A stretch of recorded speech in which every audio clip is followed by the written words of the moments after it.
قرآن نے اس آزمائش کی طرف بھی اشارہ کیا کہ جن لوگوں کا مشن نہیں ہوتا، جن کا ہدف نہیں ہوتا، دنیا میں زندگی گزارنے کا کوئی مقصد نہیں ہوتا، بس ان کو بھی آزمائشیں آ رہی ہوتی ہیں۔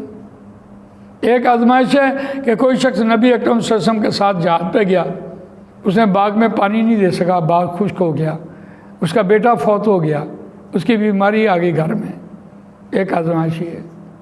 اور ایک شخص ہے کہ وہ دنیا میں بیٹھا ہوا ہے اور اس کو جو آزمائش آئے گی، تو آزمائشیں سانجھی ہیں، صرف مقصد کی بات ہے۔ مقصد کیسے؟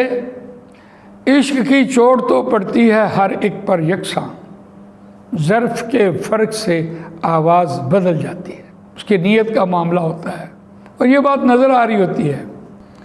وَلَنَبْلُوَنَّكُمْ بِشَيْءٍ مِّنَ الْخَوْفِ وَالْجُوعِ، اور البتہ ہم ضرور آزمائیں گے